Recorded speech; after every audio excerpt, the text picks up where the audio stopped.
아드님의 묘를 당장 이장하셔야 합니다. 그렇지 않으면 사회기원 당신들이 이 관 속에 누워있게 될 것입니다. 어떡해? 말도 안 돼, 이보시오 중. 구룡산 자락, 아들의 봉분을 붙잡고 통곡하던 만석군 부부 앞에 나타난 8살 동자승.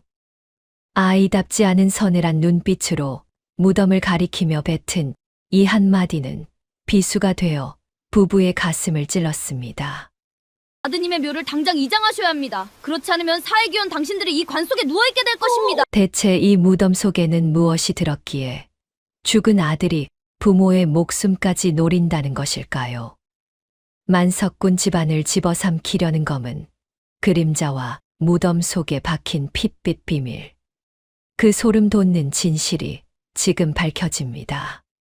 사연 시작 전 구독 한 번만 눌러주신다면 그곳으로 행운이 가득 깃들기를 바라겠습니다. 늦가을 구룡산 자락에는 차가운 빗줄기가 쉴 새 없이 쏟아지고 있었습니다. 하늘이 찢어질 듯 먹구름이 낮게 들이운 그 산비탈, 만석군 최만갑 부부는 아들의 봉분 앞에서 넋을 잃고 통곡을 하고 있었지요. 최만갑의 부인은 흙탕물에 젖은 치맛자락도 아랑곳 없이 봉분을 두 팔로 감싸 안으며 아들의 이름을 목이 쉬도록 불러댔습니다. 철이야, 내 아들아, 이 애미가 왔다. 눈 좀 떠보거라. 이놈아, 애미 가슴에 대못을 박아놓고 내 놈 혼자 어딜 그리 급히 갔느냐. 아이고, 아이고, 내 새끼 불쌍해서 어쩌나. 손톱은 진을 속에서 뒤집히고 손등에서는 피가 배어 나왔지만 부인은 마치 아들을 땅속에서 꺼내올 수 있다는 듯 봉분의 잔디를 미친 듯이 긁어대고 있었습니다. 애구구, 내 새끼. 차가운 땅속이 얼마나 춥겠느냐. 애미가 꺼내주마. 애미가 너를 다시 안아주마. 철이야, 대답 좀 해다오. 최만감 영감은 그 옆에 주저앉아 상투가 흐트러지고 도포가 진흙투성이가 된 채 눈앞이 캄캄한 사람처럼 허공만 멍하니 바라보고 있었지요. 사내가 저리 무너져 있는 꼴이라니 보는 이의 마음이 다 저려올 지경이었습니다. 그런데 이상한 일이 벌어지기 시작했습니다.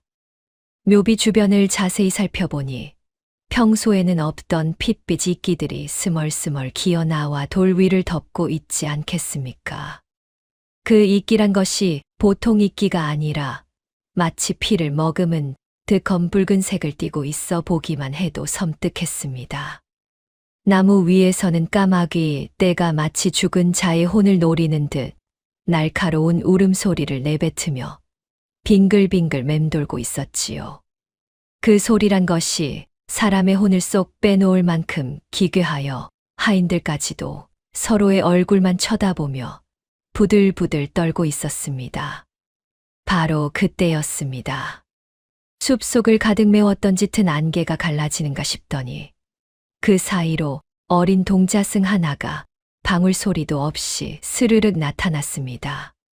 나이는 겨우 8살쯤 되어 보였는데 그 눈빛만큼은 천년을 산 노승처럼 깊고 서늘하기가 이를 데 없었지요. 아이는 등에 커다란 괴나리 보찜을 메고 있었고 손에는 칠이 벗겨진 대나무 지팡이를 짚고 있었는데 그 모습이 예사롭지가 않았습니다. 동자승은 최만갑 부부의 코앞까지 성큼성큼 걸어와서는 아무 말 없이 지팡이로 묘비를 탁, 탁, 탁 3번 두드렸습니다. 그 소리가 산 전체에 울려 퍼지는가 싶더니 이게 웬일입니까? 동자승이 가리킨 땅바닥에서 검은 물이 스며 나오기 시작하지 않겠습니까? 그 물은 보통 물이 아니라 썩은 피처럼 시커먼 빛깔의 악취까지 풍기는 것이었습니다. 이게 대체 무슨 조화란 말이냐? 여보게들, 저 물 좀 보게. 무덤에서 어째 이런 고약한 물이 나온단 말인가? 최만갑이 떨리는 목소리로 중얼거리는 사이 그 검은 물이 배어 나온 자리에서는 독버섯들이 우르르 솟아나기 시작했습니다. 그 버섯들에서는 푸른빛 연기가 피어올라 코를 찌르는 냄새를 풍겼고 최만갑의 하인들은 그 광경을 보고는 뒷걸음질을 치고 말았지요. 동자승은 최만갑의 눈을 똑바로 쏘아보며 입을 열었습니다. 그 목소리란 것이 어린아이의 목소리라고는 믿기지 않을 만큼 낮고 위엄이 서려 있었습니다. 영감님, 귀를 씻고 똑똑히 들으시오. 아드님을 생각하신다면 당장 이 무덤을 파내어 딴 곳으로 옮기셔야 하오. 뭐시, 이놈이 어디서 감히 어린 놈이 입이라고 함부로 놀리는구나. 최만갑의 하인 하나가 버럭 소리를 질렀지만 동자승은 눈 하나 깜짝하지 않았습니다. 내 말 허투루 듣지 마시오.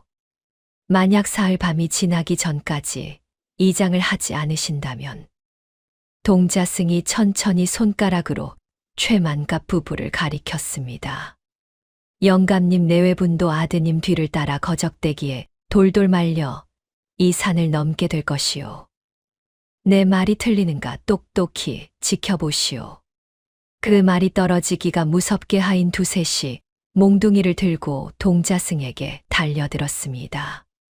이놈, 어느 안전이라고 감히 망발을 해. 저놈의 주둥이를 당장 쳐라. 저놈 잡아라.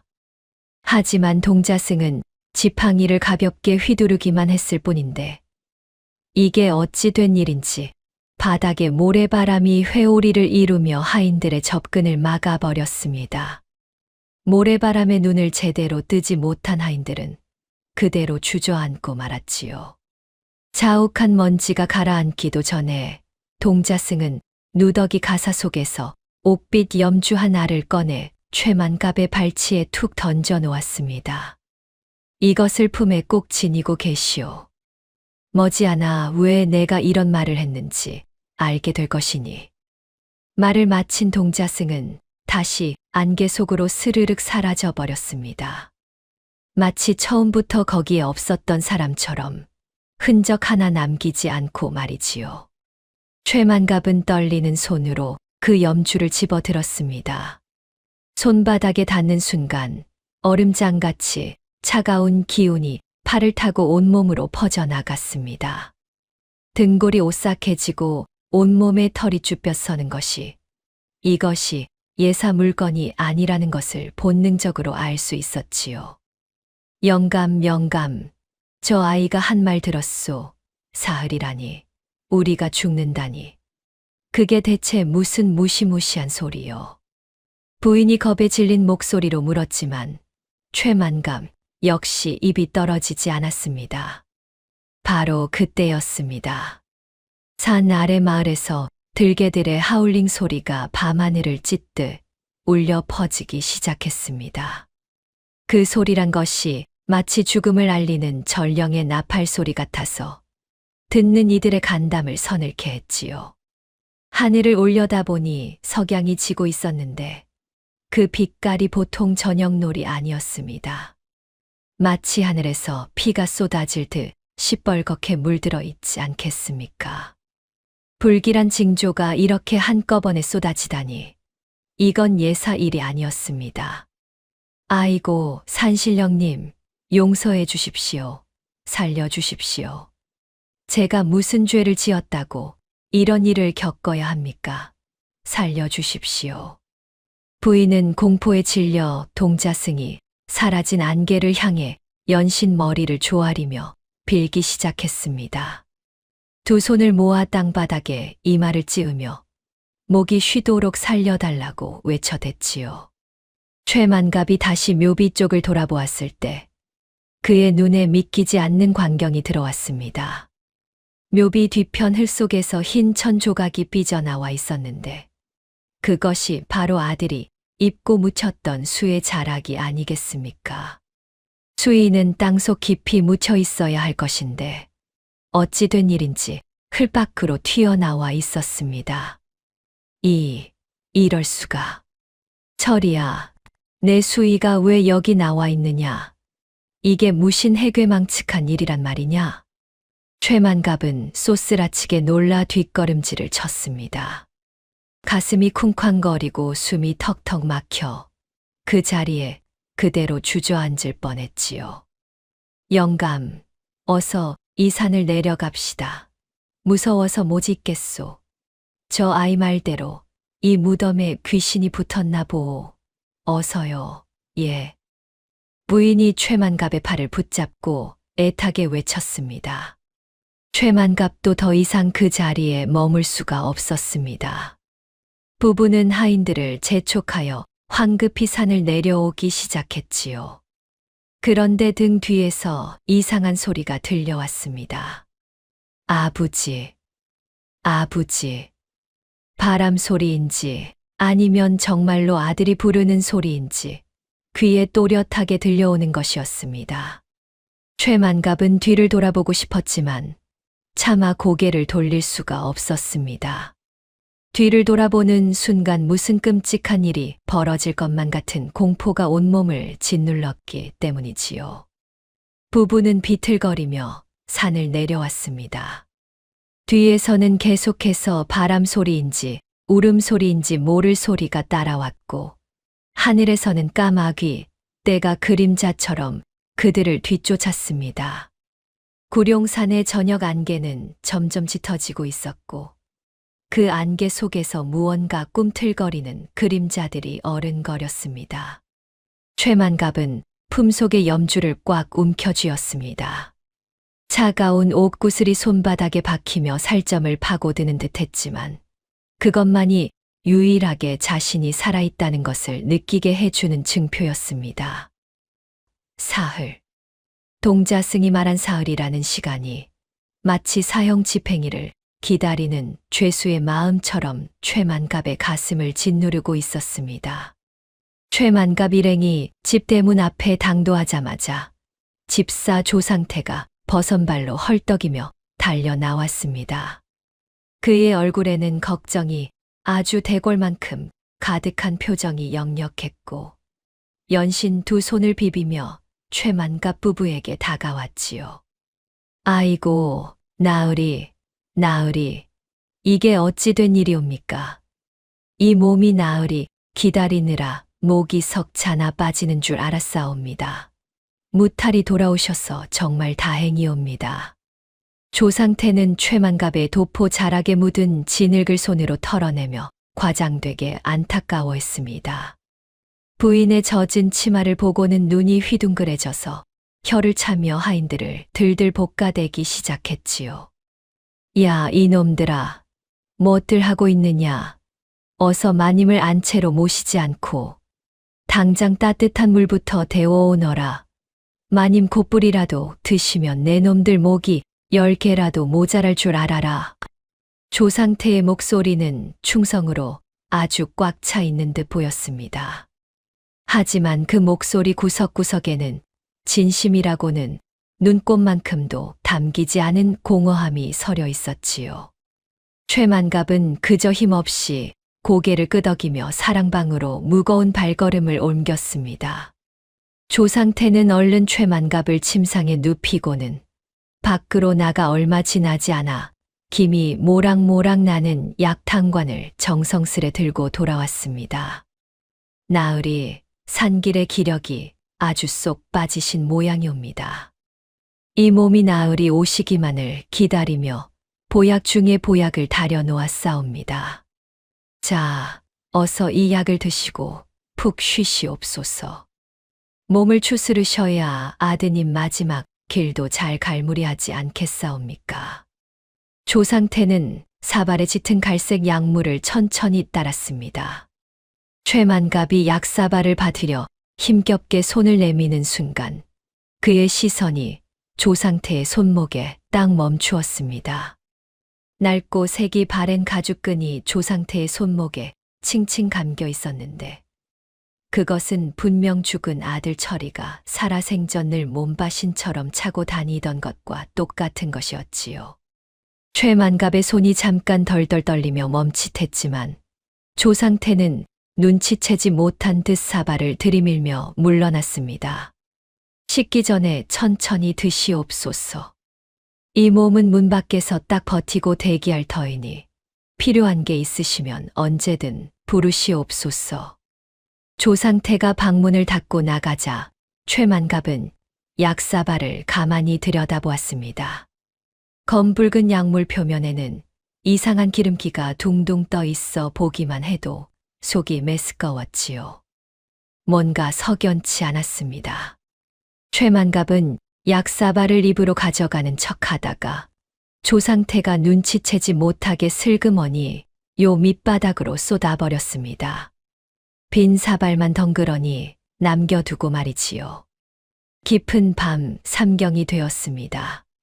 최만갑은 낮에 본 가죽 끈 생각에 잠을 이룰 수가 없어 뒤척이고 있었는데 갑자기 품속의 염주가 얼음장처럼 차가워지기 시작했습니다. 마치 무언가 무서운 일이 벌어질 거라고 위험을 경고하듯 말이지요. 최만갑은 숨을 죽이고 소리 없이 일어나 문틈에 눈을 바짝 갖다 댔습니다. 마당 어둠 속에서 조상태가 웬 낯선 사내와 마주 서 있었습니다. 고울삿도 허 판관의 밀사가 분명했지요. 조상태는 품 안에서 노란 비단 주머니를 꺼내 밀사에게 건넸습니다. 자, 여기 보시오. 이것이 약주한 대로 황금 200냥이요. 무게가 아주 묵직하지 않소. 조 집사 양반, 역시 통이 크시구려. 의리가 아주 태산 같으십니다. 밀사가 주머니의 무게를 가늠하며 입술을 핥으며 흐뭇해하자 조상태가 아주 얼음장같이 차가운 목소리로 말했습니다. 의리, 의리는 무슨 놈의 의리요? 이것은 철저하고 냉정한 거래일 뿐이요. 조상태의 목소리에는 평소 최만갑 앞에서 떨던 비굴함이 전혀 없었습니다. 내 아버지가 20년 전 고작 최씨 가문의 가법 하나 어겼다고 몽둥이질에 피를 쏟으며 죽어갔단 말이오. 그때 나는 10살밖에 안 된 어린 것이었소. 내 아버지가 기둥에 묶여 매질을 당하다 숨이 넘어가는 그 처참한 꼴을 이 두 눈으로 똑똑히 봤단 말이오. 조상태가 이를 갈며 주먹을 부들부들 떨었습니다. 그 핏물을 내 눈으로 지켜봤는데 내가 어찌 있겠소. 내 가슴 속엔 20년 된 구렁이가 한 마리 들어앉아 있단 말이오. 밀사가 금괴를 확인하며 음흉하게 물었습니다. 복수, 아니 복수만으로는 성에 안 차오. 저 최씨 가문의 재산을 내 입에 몽땅 집어넣어야 내 한이 풀릴 것 같소. 아주 뼈까지 씹어 먹어야 시원할 것 같단 말이오. 조상태의 얼굴이 달빛 아래 귀신처럼 흉측하게 일그러졌습니다. 그런데 말이오, 최만갑의 그 외아들놈은 정말 잘 처리한 게 맞소. 말도 마시오. 내가 그놈 약사발에 독초 가루를 살짝 섞어 넣었더니 사흘도 못 가서 시커먼 피를 토하며 꽥 죽어버리더이다. 아주 통쾌해서 춤이라도 출 뻔했지 뭐요. 최만갑은 문틈 너머로 그 말을 듣는 순간 온몸에 피가 거꾸로 치솟았습니다. 손이 부들부들 떨려 문지방을 꽉 붙들지 않으면 그 자리에 그냥 주저앉을 것만 같았지요. 대단하시구려. 이제 저 늙은이만 처리하면 다 끝나는 것 아니오? 물론이지요. 하지만 저 영감이 숨이 넘어가기 전에 재산 양도 문서부터 확실히 챙겨야 하오. 그래야 뒤탈이 없지 않겠소. 조상태가 품속에서 최만갑의 인장을 꺼내 보였습니다. 보시오. 이 인장으로 이미 문서를 다 꾸며 놓았소. 최만갑 영감이 나를 양자로 삼고 모든 재산을 나 조상태에게 물려준다는 내용이지요. 아주 완벽하지 않소? 밀사가 감탄하며 물었습니다. 허허, 참으로 치밀하시구려. 그런데 만약 저 늙은이가 눈을 부릅뜨고 버티면 어쩌려 하시오. 버티긴 누굴 버틴단 말이오? 내가 매일 저녁 보약이랍시고 독을 조금씩 타서 먹이고 있으니 열흘도 못 가서 기운이 다 빠져 저절로 숨이 끊어질 것이요. 조상태가 작은 종이 봉지를 꺼내 밀사 앞에서 흔들어 보였습니다. 자, 보시오. 이것이 바로 그 비법의 독초 가루요. 저 영감의 아들놈을 죽일 때 썼던 것과 똑같은 것이란 말이오. 최만갑은 이를 더욱 세게 악물었습니다. 자신이 마신다고 생각했던 보약이 실은 자기를 죽이는 독약이었다는 것을, 그리고 하나뿐인 아들도 저놈 손에 저렇게 억울하게 당했다는 것을 이제야 알게 된 것입니다. 그런데 혹시라도 동네 사람들이나 친척들이 의심이라도 하면 어쩌려고 그러오? 의심은 무슨 얼어 죽을 놈의 일이요. 내가 이 집안의 모든 일을 제 집 드나들듯 처리하는데 누가 감히 나를 의심하겠소. 다들 내 눈치 보느라 바쁠 것이오. 조상태가 자신만만하게 말했습니다. 게다가 어사가 이 고을로 내려온다는 소문이 파다하지 않소. 그 양반 오기 전에 얼른 모든 일을 마무리할 것이오. 걱정 붙들어 매시오. 우리 허판관 나으리께서 이미 손을 다 써놓으셨소. 어사가 이 고을 땅을 밟기도 전에 최만갑 저 늙은이를 영모죄로 엮어서 그 자리에서 즉결 처형할 준비를 다 끝냈단 말이오. 밀사의 말에 조상태가 아주 흐뭇한 미소를 지었습니다. 좋소, 아주 좋아. 그렇게만 된다면 20년 동안 품어온 내 한을 단번에 씻어내고 큰 소리치며 살겠구려. 으하하하. 두 사람은 어둠 속으로 사라지고 마당에는 다시 정막만이 흘렀습니다. 최만갑은 방으로 돌아와 바닥에 주저앉았습니다. 철이를, 내 아들을 저놈이 죽였구나. 뜨거운 눈물이 강물처럼 흘러내렸지만 소리 내어 울 수는 없었습니다. 조상태가 눈치챌까봐 이불로 얼굴을 푹 감싸고 소리 없이 흐느꼈지요. 최만갑은 품속의 염주를 꺼내 꽉 움켜쥐었습니다. 기다려라, 조상태. 내 놈의 죄값을 반드시 치르게 해주마. 내 목숨을 걸고라도 말이다. 다음 날 아침이 밝았습니다. 조상태는 아무 일 없다는 듯 다시 최만갑의 방으로 들어와 안색을 살폈습니다. 죽음의 문턱이 가까워졌는지 확인하려는 듯 그의 눈빛에는 은근한 기대가 서려 있었지요. 나으리, 밤새 별일 없으셨습니까? 자, 아침 진지 드실 시간이 옵니다. 조금이라도 드셔야 기운을 차리시지요. 최만갑은 이제 미리 준비한 연기를 시작했습니다. 손을 부들부들 떨며 조상태의 눈을 제대로 마주치지 못하는 척했지요. 입가에 침을 질질 흘리며 마치 중풍이 호되게 온 사람처럼 말도 제대로 잊지 못했습니다. 눈동자도 초점 없이 이리저리 헤매는 듯 굴렀지요. 나으리, 나으리, 이게 어찌 된 일이옵니까? 정신 좀 차려보십시오. 조상태가 짐짓 깜짝 놀란 척 소란을 피웠지만 그의 입가에는 감출 수 없는 미소가 실룩거리고 있었습니다. 독이 제대로 퍼지고 있다는 확실한 증거였으니까요. 조상태는 밖을 향해 목청을 높여 외쳤습니다. 야, 이놈들아, 큰일 났다. 주인 어른께서 곡기를 끊으신 지 사흘이나 되시더니 결국 쓰러지셨다. 어서 장례 준비를 서두르거라. 옷감도 준비하고 관도 짜오너라. 그의 목소리에는 슬픔이 아닌 기쁨이 아주 가득 담겨 있었지요. 하인들이 황급히 뛰어나가자 집안은 순식간에 곡소리로 가득 찼습니다. 여기저기서 통곡 소리가 터져 나오고 흰 배를 자르는 가위 소리가 사각사각 들려왔지요. 조상태는 최만갑의 방에서 슬그머니 나와 곳간으로 향했습니다. 그리고 최만갑이 늘 목숨처럼 차고 다니던 곳간 열쇠를 슬쩍 가로채어 자신의 허리춤에 단단히 채웠지요. 이제 며칠만 더 버티면 이 만석군의 재산이 몽땅 내 것이다. 내 세상이란 말이다. 조상태의 눈빛이 탐욕으로 번들거렸습니다. 한편 방 안의 최만갑은 이불 속에서 동자승이 준 염주를 꺼내 꽉 움켜쥐었습니다. 차가운 옥구슬이 손바닥을 파고들어 아플 정도였지만 그는 더욱 세게 쥐었습니다. 철이야. 아비가 반드시 내 원한을 갚아주마. 조금만 더 기다려다오. 최만갑의 눈에서 핏빛 눈물이 주르르 흘러내렸습니다.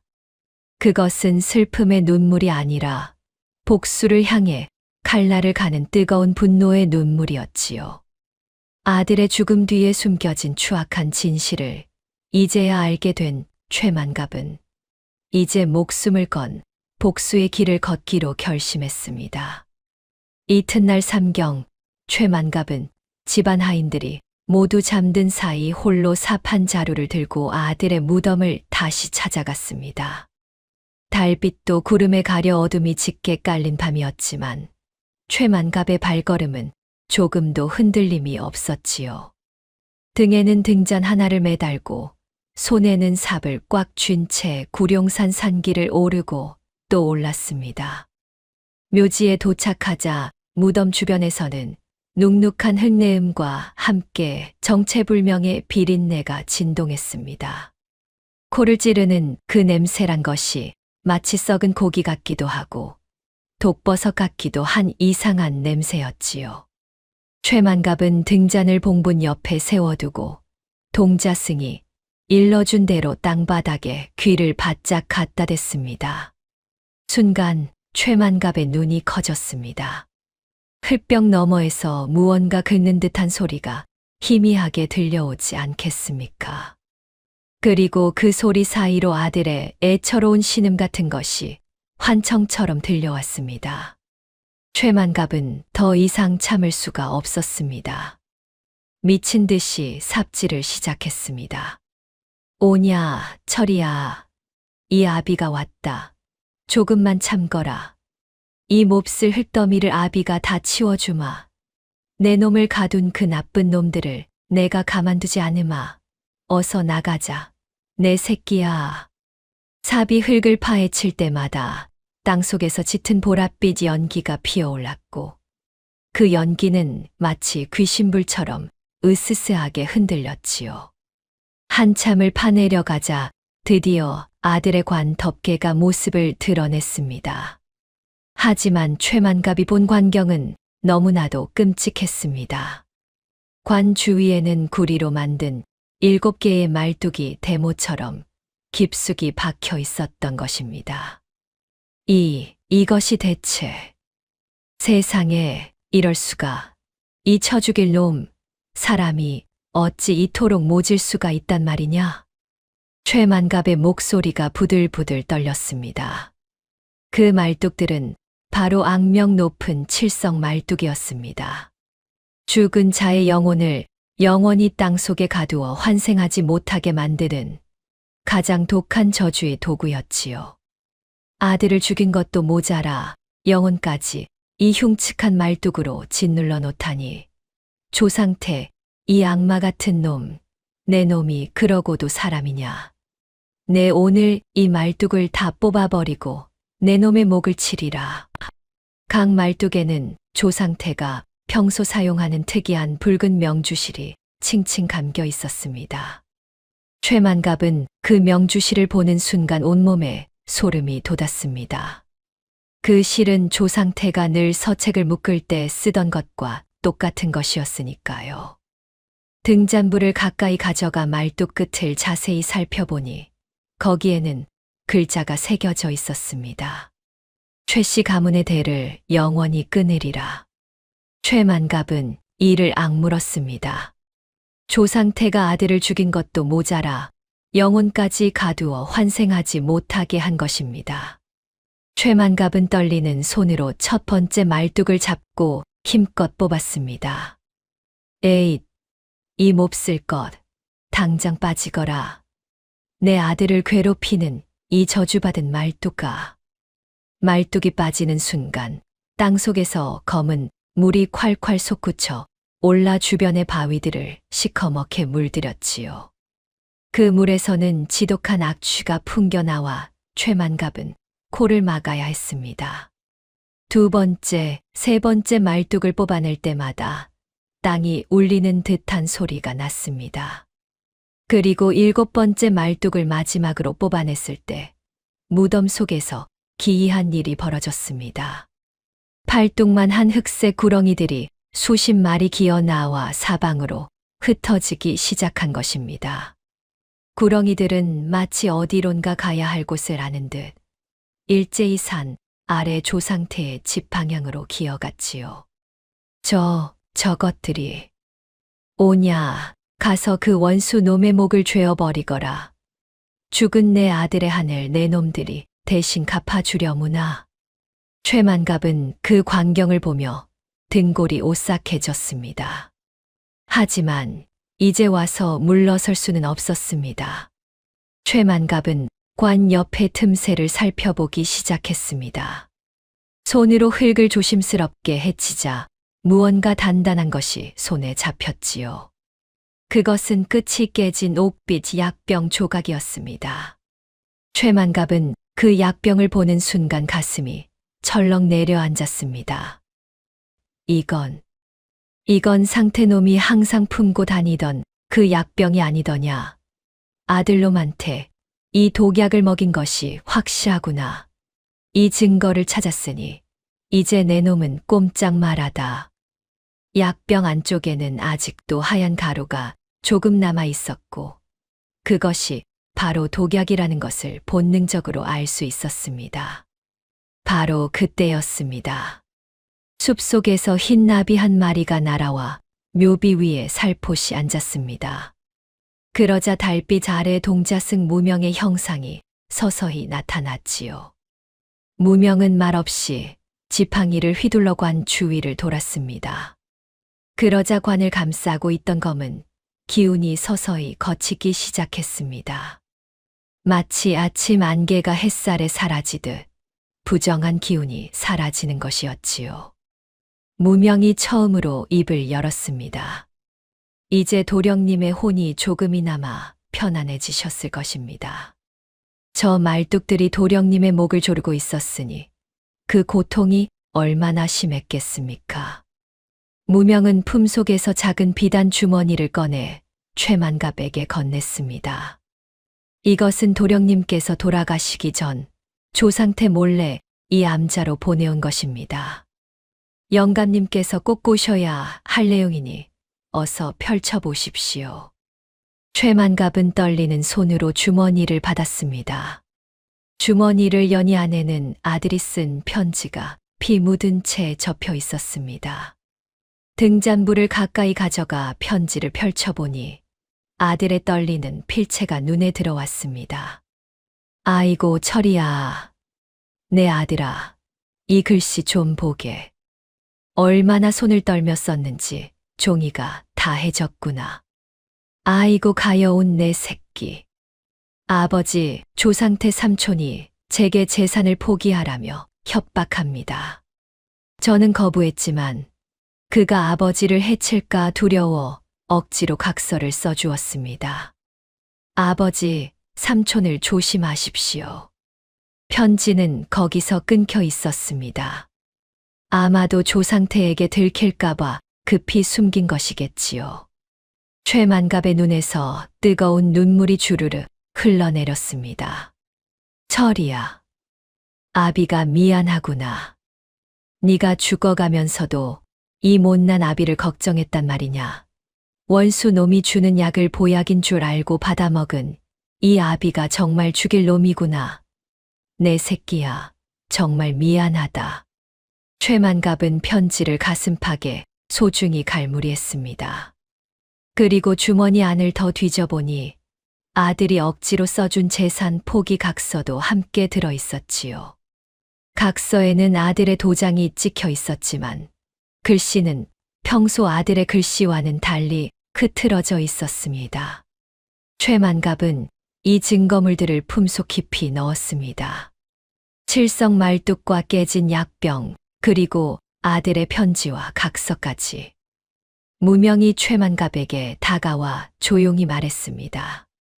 영감님, 이제 무덤을 다시 덮으십시오. 도령님께서 이제야 비로소 편히 눈을 감으실 수 있게 되었습니다. 최만갑은 고개를 끄덕이고 다시 삽을 들었습니다. 파헤쳐진 무덤을 정성껏 덮으며 한 삽 한 삽 흙을 옮길 때마다 아들에게 말을 건넸지요. 오냐, 철이야. 이제 푹 자거라. 이 아비가 내 억울함을 낱낱이 밝혀줄 테니 저 나쁜 놈들을 지옥 끝까지라도 쫓아가서 벌을 줄 테니 아무 걱정 말고 쉬거라. 무덤을 다 덮고 나자 무명이 최만갑의 어깨에 손을 얹었습니다. 영감님, 이제 진짜 싸움은 지금부터입니다.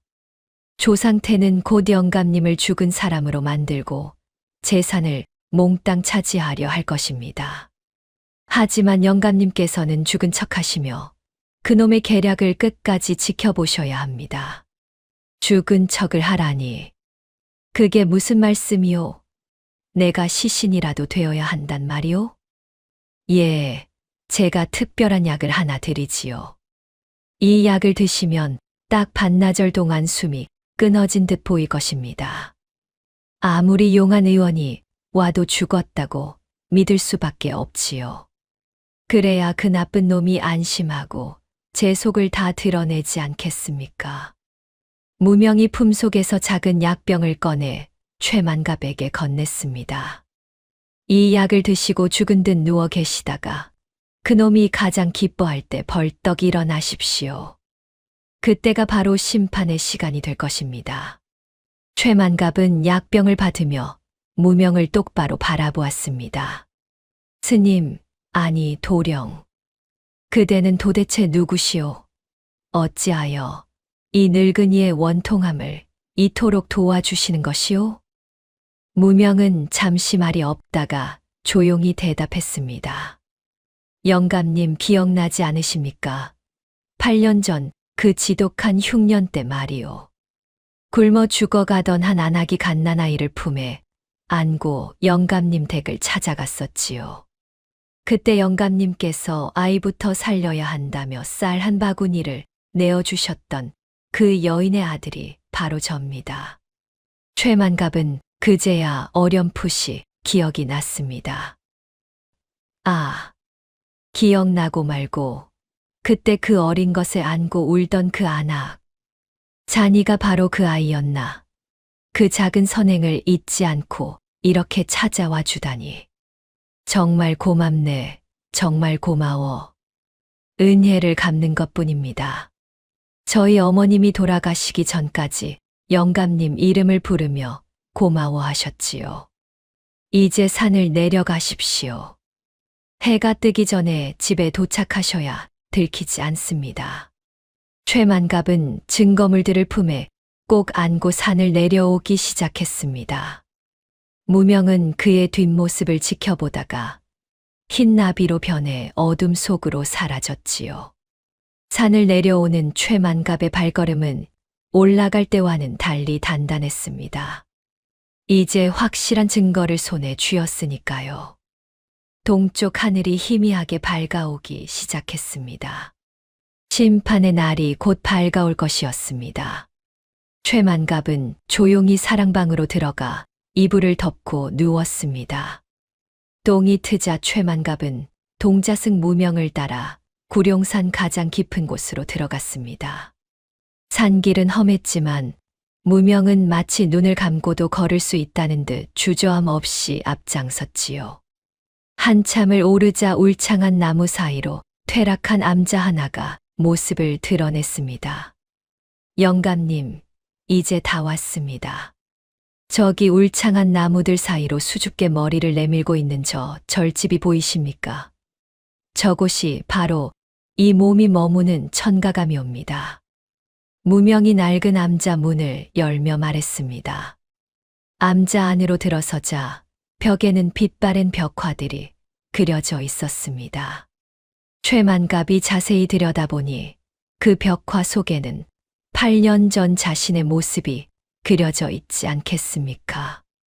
벽화에는 곳간 문을 열고 백성들에게 쌀을 나누어 주는 최만갑의 모습이 생생하게 담겨 있었습니다. 굶주린 백성들이 합장을 하고 어린아이를 안은 여인이 눈물을 흘리는 장면까지 세밀하게 그려져 있었지요. 아니, 이게 대체 어찌 된 일이냐? 이 벽화 속에 그려진 사내가 정녕 나란 말이냐? 곳간 문을 활짝 열고 곡식을 나눠주던 저 모습이 어찌하여 이 깊은 산속 암자 벽에 그려져 있단 말이냐? 영감님, 놀라지 마십시오. 이것은 이 몸의 어미께서 돌아가시기 전 목숨을 구해주신 은인의 인자한 모습을 단 한순간도 잊지 않으려고 정성을 다해 그리신 것이옵니다. 매일 아침 저녁으로 이 그림을 보며 영감님의 평안을 빌고 또 빌었사옵니다. 무명이 벽화를 어루만지며 말했습니다. 그의 눈가에는 어머니를 그리워하는 슬픔이 어려 있었지요. 무명은 법당 바닥에 목판 하나를 들어 올렸습니다. 그 밑에는 작은 공간이 있었고 거기에는 낡은 상자 하나가 숨겨져 있었습니다.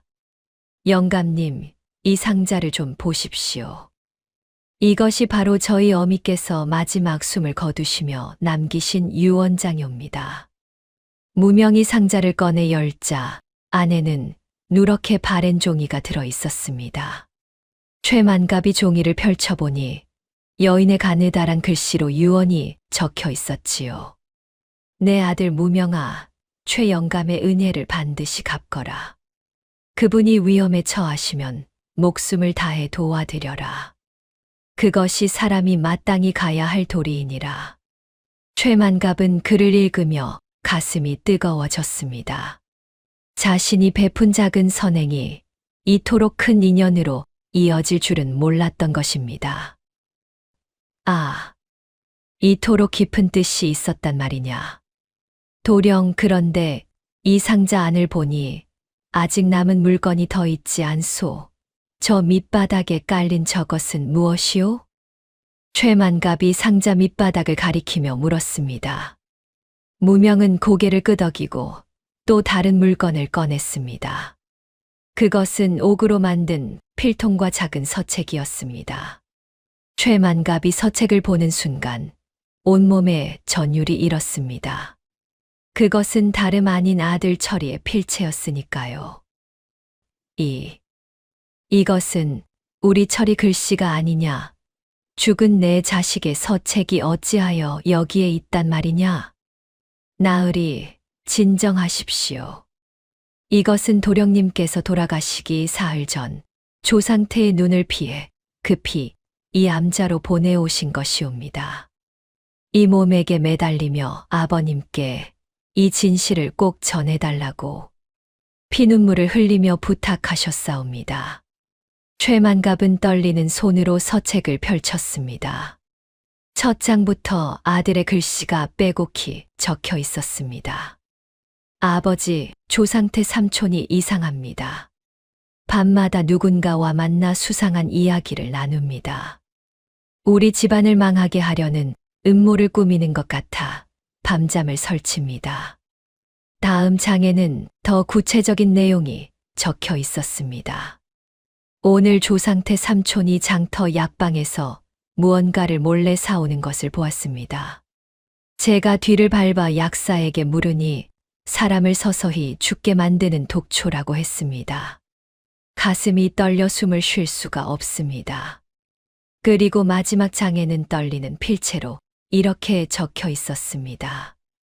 아버지, 조상태 삼촌이 아버지께서 드시는 보약에 무언가를 섞는 것을 이 두 눈 똑똑히 보았습니다. 저는 그것이 아버지를 해치려는 독약이라고 확신합니다. 하지만 증거가 없어 말씀드리지 못하고 제가 대신 그 약을 마시기로 했습니다. 아버지만이라도 사셔야 하니까요. 글은 거기서 끊겨 있었습니다.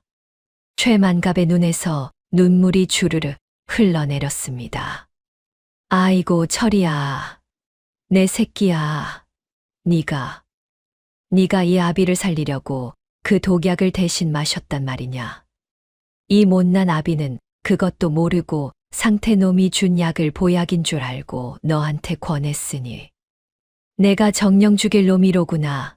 철이야, 철이야. 최만갑은 서책을 부둥켜 안고 대청마루에 주저앉았습니다. 통곡이 터져 나오려 했지만 이를 악물고 참았습니다. 이 아비가 눈이 멀어도 한참 멀었구나. 네가 죽어가면서도 이 아비를 지키려 애를 썼는데 나는 그것도 모르고 원수 놈을 머리맡에 두고 살았으니 내가 너를 죽인 것이나 다름없구나. 미안하다. 정말 미안하다. 최만갑은 자책감에 가슴을 쳤습니다. 아들이 이미 위험을 알고 있었는데 자신은 아무것도 눈치채지 못했다는 것이 너무나 괴로웠지요. 무명이 조용히 최만갑의 어깨에 손을 얹었습니다. 영감님, 이제 그만 눈물을 닦으십시오. 지금은 울 때가 아니라 칼을 갈 때이옵니다. 이제라도 늦지 않았으니 도령님의 그 거룩한 희생이 헛되지 않도록 원수를 갚으셔야 하지 않겠습니까? 최만갑은 눈물을 닦고 고개를 들었습니다. 그의 눈빛이 슬픔에서 결연함으로 바뀌어 가고 있었습니다. 오냐, 도령 말이 맞다. 내가 이대로 무너질 수는 없지. 이제 상태 놈의 숨통을 끊어놓을 마지막 준비를 해야겠구나. 어떻게 하면 좋겠느냐? 무명은 품속에서 작은 약병을 꺼내 최만갑에게 건넸습니다. 자, 영감님. 이것을 보십시오. 이것이 제가 어젯밤에 말씀드린 가사 상태의 약이옵니다. 이것을 딱 3모금만 마시면 반나절 동안 숨이 딱 끊어진 시신처럼 보일 것이옵니다. 하지만 걱정 마십시오. 실은 정신이 시퍼렇게 살아있는 것이니까요. 최만갑은 약병을 받아들며 물었습니다. 도령, 이 약을 마시면 정말 시신처럼 맥이 멈춘단 말이오. 조상태, 그 간교한 놈을 속일 수 있겠소. 걱정 마십시오. 숨소리도 들리지 않고 맥박도 멈추니 천하의 명의가 와도 죽었다고 믿을 수밖에 없습니다. 하지만 영감님의 귀는 열려 있을 것이니 그놈이 무슨 짓을 하는지 똑똑히 들으실 수 있을 것이옵니다. 좋소. 그럼 이 약을 언제 마셔야 하오? 집에 돌아가신 뒤 조상태 그놈이 다시 독약을 가져올 때 그때 마시십시오. 약을 마시는 척하다가 피를 토하며 쓰러지시면 됩니다. 아주 실감 나게 하셔야 하옵니다. 무명이 자세히 설명했습니다. 조상태는 영감님이 드디어 죽었다고 생각하고 춤이라도 출 것입니다. 그리고 방심한 틈을 타서 문중 어른들을 모아 가짜 유서를 발표하려 들겠지요. 자기가 주인이 되었다고 동네방네 떠들 것이옵니다. 그놈이 가장 기뻐하며 웃을 때 내가 벌떡 일어나 그놈의 목덜미를 낚아채겠다는 말이로구나. 아주 통쾌하겠어. 그렇습니다. 그때 무덤에서 찾아낸 칠성 말뚝과 이 서책을 증거로 내보이십시오. 그러면 그놈은 꼼짝없이 저승사자 앞에 서게 될 것이옵니다. 최만갑은 천가감을 나서며 마지막으로 벽화를 바라보았습니다. 무명의 어머니가 그린 자신의 모습이 햇살을 받아 빛나고 있었지요. 은혜를 베풀면 반드시 돌아온다고 하더니 8년 전 그 쌀 한 바구니가 오늘 내 목숨을 구하는구나. 참으로 고맙소. 정말 고맙소. 최만갑은 암자 앞에서 깊은 절을 올렸습니다. 무명의 어머니에게 그리고 자신을 도와주는 무명에게 감사하는 마음을 담아서 말이지요. 집에 돌아온 최만갑은 방에 누워 조상태가 오기를 기다렸습니다. 과연 저녁 무렵 조상태가 다시 약을 가지고 들어왔습니다. 나으리, 오늘 약은 기가 막히게 잘 다려졌사옵니다. 장터 의원이 말하길 이 약만 드시면 기력이 번쩍 나고 아드님 잃은 슬픔도 잊으실 거라 하더이다. 자, 어서 한 사발쭉 들이키시지요. 조상태가 사발에 약을 따르며 환하게 웃었습니다. 하지만 그 웃음 뒤에는 아기가 숨어 있었지요. 최만갑은 약사발을 받아 입으로 가져갔습니다. 하지만 마시는 척하면서 미리 품속에 숨겨둔 무명의 약을 몰래 입에 넣었습니다. 그리고 약사발의 독약은 소매 속으로 흘려보냈지요. 잠시 후 최만갑은 갑자기 가슴을 움켜쥐며 괴로워하기 시작했습니다. 아이고, 나으리, 나으리, 어찌 그러십니까? 정신 좀 차려보십시오. 이놈들아, 주인 어른이 이상하시다. 어서 와보거라. 조상태가 놀란 척 소리를 질렀지만 그의 눈빛에는 기대감이 번뜩이고 있었습니다. 최만갑은 입에서 붉은 물을 토해냈습니다. 미리 준비해둔 달개 피였지만 조상태는 진짜 피인 줄 알았지요. 최만갑이 마지막 신음을 내뱉고는 그대로 축 늘어졌습니다. 눈을 감고 숨을 멈추니 정말로 죽은 사람처럼 보였습니다. 조상태는 최만갑의 코 밑에 손을 대보고 맥박을 짚어보았습니다. 숨도 없고 맥박도 없었습니다. 죽었다. 드디어 이 늙은이가 죽었어. 이제 이 만석군의 재산은 몽땅 내 것이다. 내 세상이야. 조상태의 얼굴에 환희의 미소가 번졌습니다. 그는 더 이상 참지 못하고 방 밖으로 뛰어나가며 소리쳤습니다. 아이고, 곡소리 내어라. 주인 어른께서 돌아가셨다. 나으리가 운명하셨단 말이다. 하인들이 우르르 달려왔고 최만갑의 부인은 기절할 듯 통곡했습니다. 영감, 영감, 어찌 나만 두고 이렇게 가십니까? 아이고, 철이 따라가시는 겁니까? 영감님. 부인이 최만갑의 시신에 엎드려 울부짖었지만 최만갑은 꿈쩍도 하지 않았습니다. 집안은 순식간에 상가로 변했습니다. 흰 배가 곳곳에 걸리고 곡소리가 집안을 가득 메웠지요. 조상태는 겉으로는 슬픈 척 얼굴을 가렸지만 혼자 있을 때는 입가에 미소를 감추지 못했습니다. 이제 열쇠도 내 손에 있고 인장도 내 손에 있다. 내일 아침이면 문중 어른들 앞에서 내가 이 집의 주인임을 선포할 것이야. 조상태는 곳간으로 가서 쌓여있는 재산을 바라보며 황홀해했습니다. 한편 무명은 마을 저작거리를 돌아다니며 사람들에게 소문을 퍼뜨리고 있었습니다. 보시오들 들었소. 만석군 최영감이 돌아가셨다는데 그게 다 재산을 노린 누군가한테 당한 거라지 뭐요. 아드님 죽음도 예사롭지 않다는데 말이오. 맞소, 나도 들었소. 그 집 집사 조상태라는 놈이 아주 수상쩍다던데. 눈빛이 평소랑 다르더란 말이오. 소문은 마을 전체에 빠르게 퍼져나갔고 사람들은 수군거리기 시작했지요. 조상태의 집 마당에는 밤마다 이상한 일들이 벌어지기 시작했습니다. 검은 나비떼가 몰려들어 창문을 두드렸고 정체불명의 방울 소리가 들려왔지요. 하인들은 공포에 떨며 서로의 얼굴만 쳐다보았습니다. 아이고, 무서워라. 저 소리 좀 들어보게. 저게 정령도련님 귀신이 내는 소리 아니겠나? 억울해서 못 떠나고 저러시는 게지. 하인들의 속삭임에 조상태도 불안해지기 시작했습니다. 하지만 이제 와서 물러설 수는 없었습니다. 귀신이든 뭐든 다 필요 없다. 내일 아침이면 문중 어른들이 오실 것이고 유서만 발표하면 다 내 세상이 되는 거야. 귀신 따위가 뭘 어쩌겠어. 조상태는 자신을 다독이며 밤을 지새웠습니다. 최만갑의 시신이 놓인 방에서는 부인이 밤새 곡을 하고 있었습니다.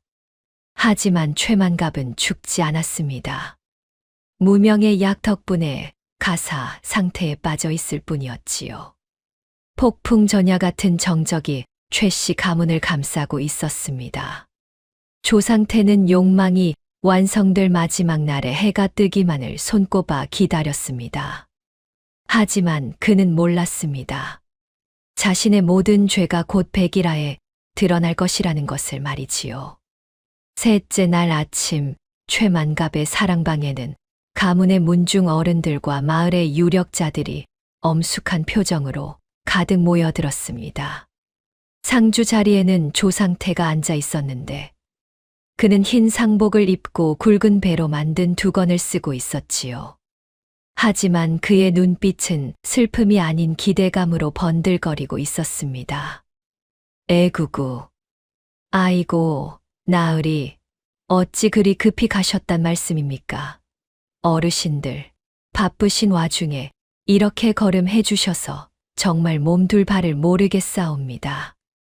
오늘 제가 여러분을 모신 것은 우리 주인 어른께서 마지막 숨을 거두시기 전에 제게 남기신 간절한 유언이 있기 때문이옵니다. 조상태가 눈가에 억지로 침을 발라 눈물을 만들며 말했습니다. 문중 어른 하나가 고개를 갸웃하며 물었습니다. 뭐라, 유언이라니? 만갑이가 평소에 그런 말 한마디 없었는데 갑자기 웬 유언이란 말이냐? 그것도 자네한테만 남겼단 말인가?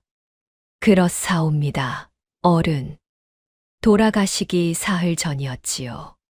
저를 조용히 머리맡으로 부르시더니 힘겨운 손길로 직접 유서를 작성해 주셨사옵니다. 제게 가문을 잘 부탁한다며 피눈물을 흘리셨지요. 조상태는 품속에서 정성스럽게 접은 종이 한 장을 꺼냈습니다. 그리고 천천히 펼쳐 들고 가증스러운 목소리로 낭독을 시작했지요. 자, 똑똑히 들어보십시오. 나 최만갑은 정신이 온전할 때 이 유서를 작성하노라. 하나뿐인 외아들을 먼저 보내고 대를 이을 자손이 없으니 나의 먼 친척이자 십수년을 그림자처럼 나를 섬겨온 충직한 집사 조상태를 양자로 삼노라. 문중 어른들이 웅성거리기 시작했습니다. 조상태는 더욱 목소리를 높여 계속 읽어 내려갔습니다. 이에 나의 전 재산과 만석군 집안의 모든 권한을 조상태에게 물려주노라. 이것은 나의 마지막 소원이자 확고한 뜻이니 문중의 어느 누구도 이를 거역하거나 토를 달지 말지어다. 조상태는 유서 끝에 선명하게 찍힌 최만갑의 인장을 사람들 앞에 내보였습니다. 자, 보십시오. 여기 찍힌 이 도장이 우리 주인 어른의 인장이 아니고 무엇이겠습니까? 이제 제가 이 집안의 주인임을 증명하는 이 확실한 문서를 보시고도 의심하시겠습니까? 바로 그때였습니다. 병풍 뒤에서 죽비 소리가 우렁차게 울려 퍼지더니 죽었다던 최만갑이 벌떡 일어나 나타났습니다. 이놈, 내 이놈 조상태, 감히 죽지도 않은 사람 이름을 멋대로 팔아 내 재산을 도둑질하려 드느냐? 하늘이 무섭지도 않으냐? 장내는 순식간에 아비규환이 되었습니다. 사람들은 귀신이 나타난 줄 알고 비명을 지르며 뒤로 물러섰지요. 조상태의 얼굴이 하얗게 질렸습니다. 그의 손에서 가짜 유서가 바들바들 떨리며 떨어질 듯 했지요. 최만갑은 성큼성큼 다가가 조상태의 손에서 유서를 낚아챘습니다. 그리고 그 자리에서 갈기갈기 찢어버렸습니다. 이 천벌을 받을 놈, 내 놈이 내 인장을 훔쳐 찍은 이따위 종이 쪼가리가 유서란 말이냐. 내 놈의 추악한 욕심이 가득 담긴 이 위조 문서를 당장 찢어 없애버리겠다. 찢어진 종이 조각들이 허공에 흩날렸습니다. 조상태는 뒷걸음질을 치다가 대청마루 기둥에 등을 부딪혔습니다. 나으리. 이게 어찌 된 일이옵니까? 분명 어제 저녁에 피를 토하고 돌아가셨지 않습니까? 제 손으로 몇 가지 짚어보았는데 내 놈을 속이려 죽은 척을 한 것이다. 내 놈이 내 아들을 죽이고 내 재산까지 가로채려던 그 간악한 꾀를 내 두 눈으로 똑똑히 보고 내 귀로 낱낱이 듣기 위해서 말이다. 이 짐승만도 못한 놈아. 최만갑은 품속에서 무덤에서 파는 칠성 말뚝을 꺼내 조상태의 발치에 내던졌습니다. 말뚝들이 바닥에 떨어지며 둔탁한 소리를 냈지요. 자, 보아라. 이것들이 무엇인지 내 놈은 잘 알겠지. 내 아들을 독살한 것도 모자라 영혼까지 땅속에 가두어 환생조차 못하게 하려고 박아놓은 그 저주받은 칠성 말뚝 아니냐. 내 놈이 쓰던 붉은 명주실이 여기 그대로 감겨 있거늘 어디서 발뺌하려 드느냐. 저것은 아니옵니다. 나으리, 저는 모르는 일이옵니다. 누군가 저를 모함하려고. 조상태가 말을 더듬었습니다. 최만갑은 다시 품속에서 피 묻은 아들의 서책을 꺼내 조상태 앞에 펼쳐 보였습니다. 입 닥쳐라. 그리고 이것을 보아라. 내 아들 철이가 죽기 전 내 놈의 눈을 피해 남겨놓은 서책이다. 여기 내 놈이 내 약사발에 독초 가루를 타는 것을 목격했다고 피눈물로 적혀 있거늘. 그래도 오리발을 내밀 것이냐. 서책에 떨리는 필체가 문중 어른들의 눈에 들어왔습니다. 사람들은 경악하며 조상태를 노려보기 시작했습니다. 세상에 이럴 수가. 상태 자니가 정녕 우리 도령님을 죽였단 말인가. 매일 보약이라고 다려다 바치더니 그게 사람 죽이는 독약이었단 말인가. 이런 쳐 죽일 놈을 봤나. 한 문중 어른이 부들부들 떨며 소리쳤습니다. 조상태는 이제 변명할 길이 없다는 것을 깨달았습니다. 그의 얼굴이 잿빛으로 변하며 식은땀이 주르륵 흘러내렸지요. 아니옵니다.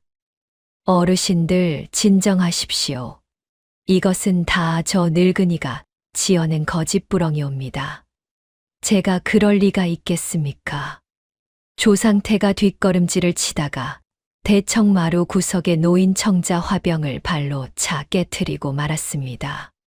화병이 바닥에 떨어지며 산산조각이 났습니다.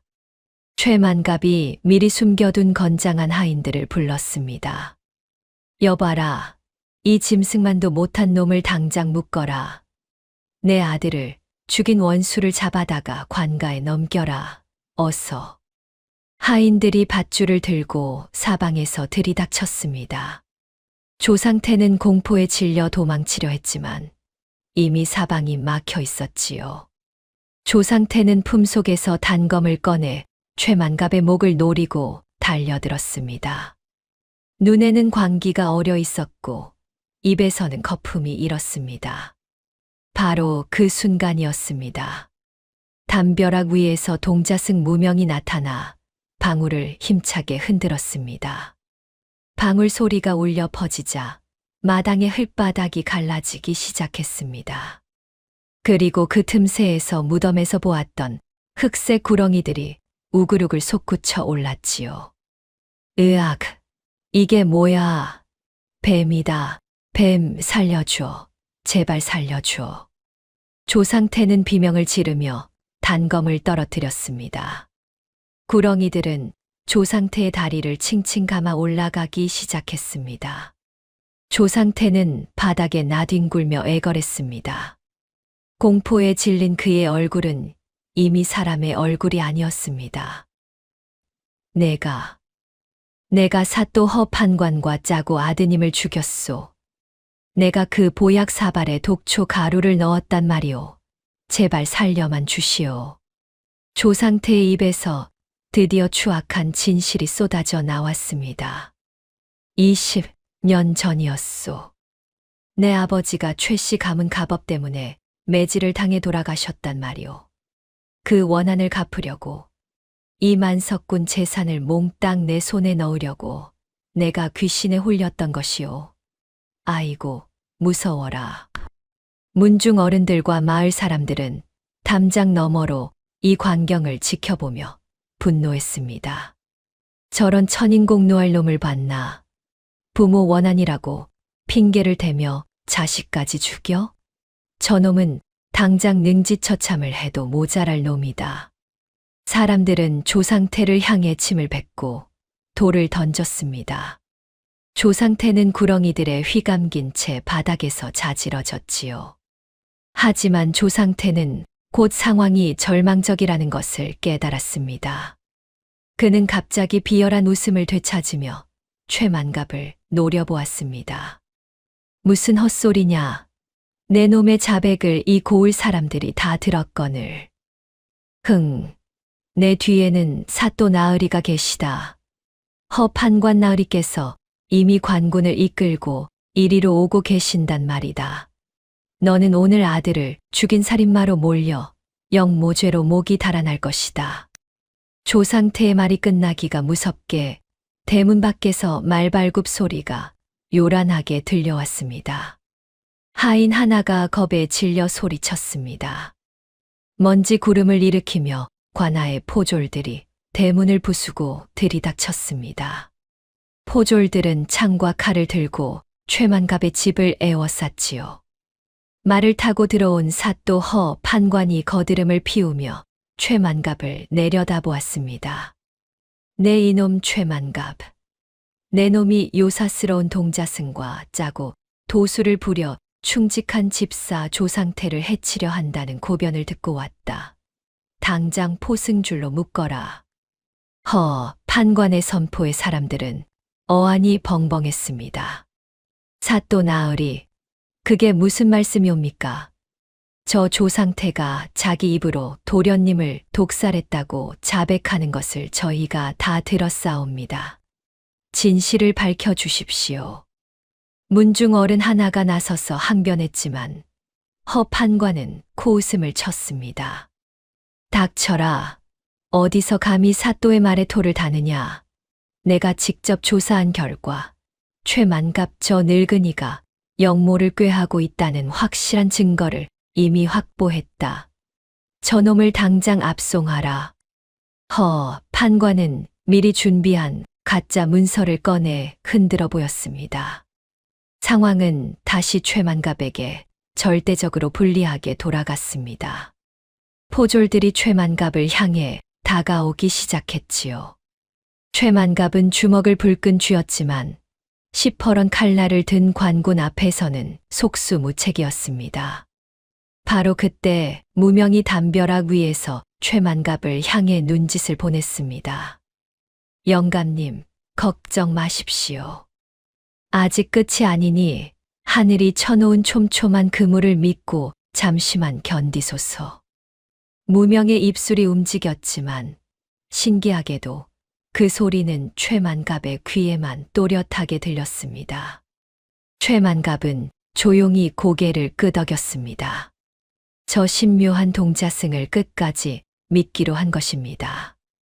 포졸들이 최만갑의 팔을 붙잡으려는 순간 무명은 방울을 더욱 세게 흔들었습니다. 방울 소리와 함께 마당의 구렁이들이 일제히 허공으로 사라졌습니다. 마치 처음부터 없었던 연기처럼 흩어져 버린 것이지요. 조상태는 구렁이들이 사라지자 다시 기운을 차려 비열하게 웃었습니다. 사또 나으리, 어서 저놈을 잡아 넣으십시오. 저놈 때문에 제가 죽을 뻔했사옵니다.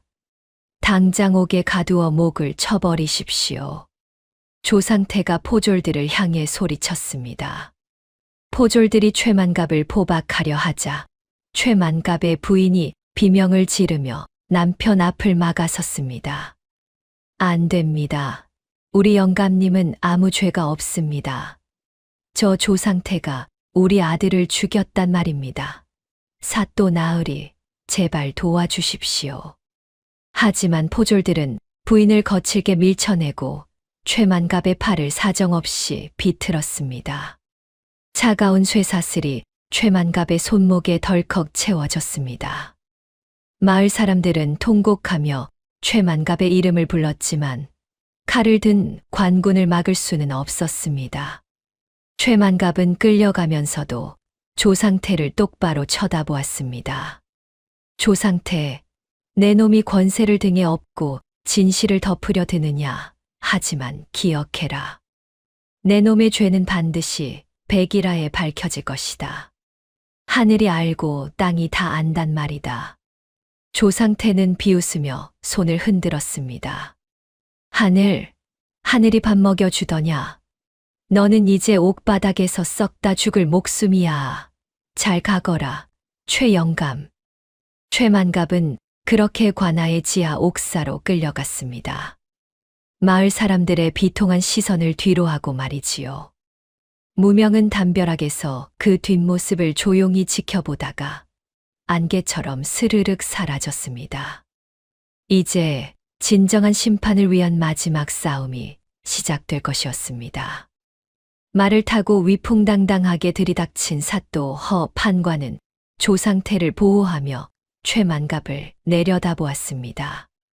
그의 눈빛에는 탐욕과 오만함이 가득했고 입가에는 비열한 미소가 걸려 있었지요. 조상태는 이 고을에서 가장 충직한 집사로 소문난 자다. 그런데 내 놈이 요술을 부려 무고한 사람을 해치려 한다니. 이 무슨 패륜이냐. 판관이 호통을 치자 포졸들이 일제히 창을 들어 최만갑을 위협했습니다. 사또 나으리, 이것은 오해이옵니다. 조상태가 제 아들을 독살했사옵니다. 최만갑이 필사적으로 외쳤지만 허 판관은 코웃음을 쳤습니다. 닥치거라. 내 놈의 간악한 말에 속을 내가 아니다. 관군들은 최만갑이 가진 증거물들을 모두 압수했습니다. 칠성 말뚝도, 아들의 서책도, 깨진 약병 조각도 모두 빼앗겨 버렸지요. 이것들은 모두 가짜 증거다. 내 놈이 꾸며낸 것에 불과하다. 판관이 증거물들을 마당 한가운데로 던져버리자 조상태가 재빨리 장작더미에 불을 붙였습니다. 아니 되옵니다. 그것은. 최만갑이 소리쳤지만 이미 늦었습니다. 활활 타오르는 불길 속으로 증거물들이 하나씩 던져졌고 검은 연기가 하늘로 치솟았지요. 이제 아무 증거도 남지 않았다. 조상태가 승리의 웃음을 터뜨렸습니다. 판관은 포졸들에게 명령을 내렸습니다. 이놈을 관아로 끌고 가거라. 즉시 신문할 것이다. 관군들이 최만갑을 거칠게 포박했습니다. 차가운 쇠사슬이 손목과 발목에 채워지고 목에는 무거운 칼이 걸렸지요. 최만갑의 부인이 남편에게 달려가려 했지만 포졸들이 막아섰습니다. 물러서시오. 역적의 가족은 함부로 가까이 오지 못하오. 최만갑은 부인을 향해 고개를 끄덕여 보였습니다. 걱정하지 말라는 뜻이었지만 부인의 눈에서는 눈물이 끝없이 흘러내렸지요. 최만갑은 차가운 쇠사슬에 묶인 채 마을 사람들의 비통한 시선을 뒤로하고 관아로 끌려갔습니다. 사람들은 통곡하며 최만갑의 이름을 불렀지만 관군 앞에서는 아무것도 할 수 없었습니다. 하늘이 무너지는구나. 저런 충신을 역적으로 모는 세상이 어디 있단 말이냐. 마을 사람들의 울부짖음이 하늘을 찔렀지만 허 판관은 비웃기만 했습니다. 관아에 도착한 최만갑은 지하 옥사로 끌려 내려갔습니다. 옥사 바닥에는 쥐들이 들끓고 있었고 곰팡이 냄새가 진동했습니다. 벽에는 핏자국과 손톱 자국이 어지럽게 남아 있어 얼마나 많은 죄수들이 이곳에서 고통받았는지 짐작할 수 있었지요. 이놈을 단단히 묶어 놓아라. 포졸들이 최만갑을 벽에 사슬로 채웠습니다. 손과 발은 물론이고 목까지 쇠사슬에 묶여 꼼짝할 수 없게 되었지요. 그리고 포졸들은 최만갑에게 매질을 시작했습니다. 이놈, 영모를 꾀한 죄를 자백하거라. 곤장이 최만갑의 등을 후려쳤습니다. 한 대, 두 대, 세 대. 매질이 계속될수록 최만갑의 도포는 갈기갈기 찢겨 나갔습니다. 최만갑은 신음을 삼키며 이를 악물었습니다. 하지만 자백은 하지 않았습니다. 이놈이 끝까지 버티는구나. 더 세게 쳐라. 포졸들의 매질이 더욱 거세졌습니다. 최만갑의 등에서 피가 배어 나왔고 옥사 바닥에 핏방울이 뚝뚝 떨어졌지요. 해가 지고 깊은 밤이 되었습니다. 조상태가 홀로 옥사 창살 너머로 나타났습니다. 조상태가 창살을 붙잡고 조롱했습니다. 조상태, 내 놈은 반드시 그 죄값을 치르게 될 것이다. 최만갑이 힘없이 중얼거렸습니다. 죄값, 내일 새벽이면 내 재산은 내 것이 되고 내 목은 장대에 걸릴 것이다. 조상태는 품속에서 재산 양도 문서를 꺼내 최만갑 앞에서 흔들어 보였습니다. 이미 허 판관 나으리께 뇌물을 바쳤고 내일 아침에 내 놈을 즉결 처형하기로 약속했다. 어사가 오기 전에 모든 것을 끝낼 것이다. 즉결 처형이라니. 최만갑의 눈이 흔들렸습니다. 즉결 처형은 사또가 긴급한 상황에서 임금의 허락 없이 죄인을 처형하는 것이었습니다. 만약 내일 아침에 처형당한다면 모든 것이 끝나는 것이었지요. 이제 알겠느냐? 네가 아무리 발버둥 쳐도 소용없다. 조상태는 비웃으며 어둠 속으로 사라졌습니다. 최만갑은 차가운 옥사 바닥에 쓰러졌습니다. 온몸이 욱신거렸고 매를 맞은 등에서는 피가 계속 흘러나왔습니다. 한편 허 판관은 관아 집무실에서 최만갑의 전 재산을 몰수한다는 압수 목록을 작성하고 있었습니다. 붓을 들어 문서에 자신의 옥새를 찍으며 승리의 술잔을 기울였지요. 최만갑의 재산 중 절반은 내 것이 되는구나. 허 판관은 이미 조상태와 재산을 나누기로 약속한 상태였습니다. 절망에 빠진 최만갑이 벽에 머리를 기대고 있을 때 창살 사이로 푸른 빛을 내는 나비 한 마리가 날아들었습니다. 나비는 최만갑의 어깨 위에 살포시 앉았지요. 그러자 동자승 무명의 목소리가 최만갑의 귀에 속삭이듯 들려왔습니다. 영감, 아직 희망을 버리지 마시옵소서. 의인의 눈물은 하늘을 움직이는 법이옵니다. 최만갑의 눈에서 눈물이 흘러내렸습니다. 이 몸이 지금 백성들을 모으고 있사옵니다.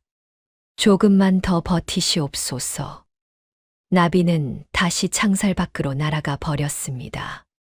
같은 시각 무명은 마을의 소장농들을 찾아다니며 벽보를 나누어 주고 있었습니다. 벽보에는 허 판관과 조상태의 비리가 낱낱이 적혀 있었지요. 허 판관이 뇌물을 받고 최 영감을 죽이려 한다. 조상태가 도련님을 독살하고 재산을 훔치려 한다. 소장농들은 벽보를 읽고 분노했습니다. 이럴 수가.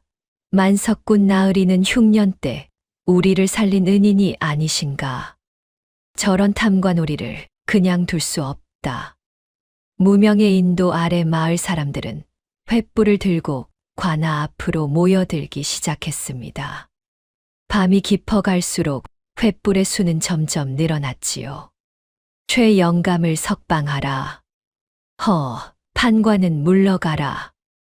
백성들의 함성이 관아를 뒤흔들었습니다. 당황한 허 판관은 관군을 시켜 백성들을 무력으로 진압하려 했습니다. 저놈들을 쫓아내라. 감히 관아 앞에서 소란을 피우다니. 포졸들이 몽둥이를 들고 백성들을 향해 달려들었습니다. 하지만 백성들의 기세는 꺾이지 않았습니다. 오히려 더 많은 사람들이 모여들어 관할을 에워싸기 시작했지요. 우리가 물러설 수 없다. 최 영감의 목숨이 경각에 달렸다. 백성들과 관군 사이에 충돌이 일어났습니다. 횃불이 이리저리 흔들리고 고함 소리가 밤하늘을 가득 메웠습니다. 옥사 안의 최만갑은 밖에서 들려오는 소리를 들으며 가슴이 뜨거워졌습니다. 백성들이 자신을 위해 목숨을 걸고 싸우고 있다는 것을 알 수 있었지요. 다음 날 새벽이 밝았습니다.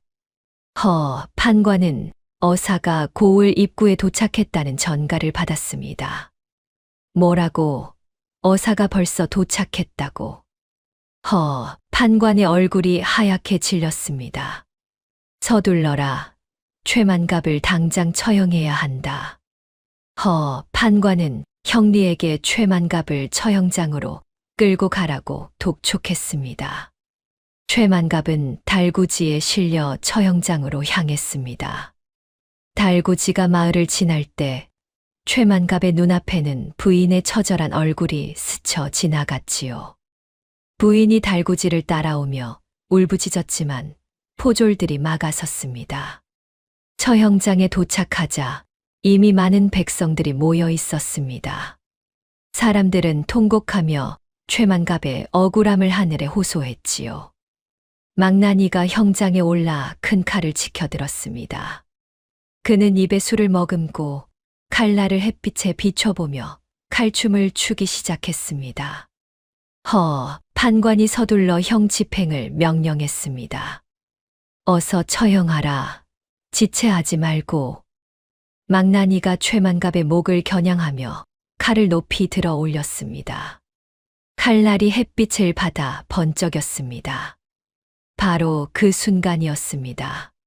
저 멀리 서쪽 하늘에서 먹구름이 소용돌이치며 처형장을 향해 몰려오기 시작했습니다. 맑던 하늘이 순식간에 어두워지고 천둥 소리가 우르릉 울려 퍼졌지요. 저게 무슨... 사람들이 하늘을 올려다보며 웅성거렸습니다. 망나니가 칼을 내리치려는 순간 하늘에서 벼락이 쾅 하고 떨어졌습니다. 망나니가 칼춤을 추며 최만갑의 목을 겨냥하는 바로 그 순간 마른 하늘에서 벼락이 처형장의 깃대를 정확히 내리쳤습니다. 깃대는 산산조각이 나며 불길에 휩싸였고 망나니는 깜짝 놀라 칼을 떨어뜨리고 말았지요. 사람들은 비명을 지르며 뒤로 물러났고 하늘에서는 계속해서 천둥 소리가 요란하게 울려 퍼졌습니다. 이것이 무슨 일이냐? 판관이 당황하며 하늘을 올려다보았습니다. 하지만 하늘은 이미 먹구름으로 뒤덮여 한치 앞도 보이지 않을 정도로 어두워지고 있었지요. 바로 그때였습니다. 저 멀리 고갯마루에서 흰 말을 탄 기마대가 나타났습니다. 말발굽 소리가 천둥 소리처럼 땅을 울리며 처형장을 향해 달려왔지요. 기마대의 선두에 선 사내가 마패를 높이 치켜들며 우렁찬 목소리로 외쳤습니다. 어사 출두야. 그 목소리는 처형장 전체를 뒤흔들었습니다. 백성들은 환호성을 터뜨렸고 판관과 조상태는 얼굴이 하얗게 질렸지요. 어사다. 암행어사가 나타났다. 사람들이 소리치며 어사를 맞이했습니다. 어사는 말에서 내려 성큼성큼 처형장으로 걸어왔습니다. 그 옆에는 동자승 무명이 나란히 서서 걸어오고 있었지요. 최만갑은 어사의 얼굴을 보는 순간 눈이 휘둥그레졌습니다. 그 어사는 다름 아닌 15년 전 자신이 도와준 가난한 선비였던 것입니다. 당시 그 선비는 과거 시험을 보러 가던 길에 산적에게 습격당해 노자돈을 모두 빼앗겼었지요. 최만갑은 그 선비에게 노자돈과 옷을 주어 무사히 과거장에 갈 수 있도록 도와주었습니다. 그 선비가 과거에 급제하여 이렇게 어사가 되어 나타난 것이었습니다. 최 어르신. 어사가 최만갑에게 달려와 포승줄을 직접 풀어주었습니다. 예, 15년 전 은혜를 입은 이 몸이옵니다. 어르신의 덕이 오늘 어르신을 구했습니다. 어사는 최만갑을 부축하며 정중히 고개를 숙였습니다. 판관은 이제 모든 것이 끝났다는 것을 깨달았습니다. 그는 말에서 내리려다 다리에 힘이 풀려 그만 땅바닥에 주저앉고 말았지요. 판관이 떨리는 목소리로 변명을 늘어놓았지만 어사는 차갑게 그를 내려다보았습니다. 오해라고. 그대가 저지른 비리가 얼마나 많은지 내가 모를 줄 아는가. 무명이 앞으로 나서며 품속에서 두툼한 장부를 꺼냈습니다. 이것은 판관의 비밀 금고에서 가져온 뇌물 장부이옵니다. 무명은 장부를 펼쳐 보였습니다. 거기에는 판관이 받은 뇌물의 액수와 날짜가 빼곡히 적혀 있었지요. 그리고 이것은 조상태와 주고받은 서신이옵니다. 최 영감의 아들을 독살하기로 공모한 내용이 낱낱이 적혀 있사옵니다. 무명이 편지들을 하나씩 꺼내 어사에게 바쳤습니다. 또한 이것은 독약병이옵니다. 조상태의 방에서 찾아낸 것으로 도련님을 죽이는데 사용한 것과 같은 독약이옵니다. 무명은 작은 옥병을 꺼내 보였습니다. 어사는 증거물들을 하나하나 확인하며 고개를 끄덕였습니다. 충분하다. 이것만으로도 두 놈의 죄를 밝히기에 충분하도다. 어사는 품속에서 임금의 직인이 찍힌 문서를 꺼내 판관 앞에 내던졌습니다.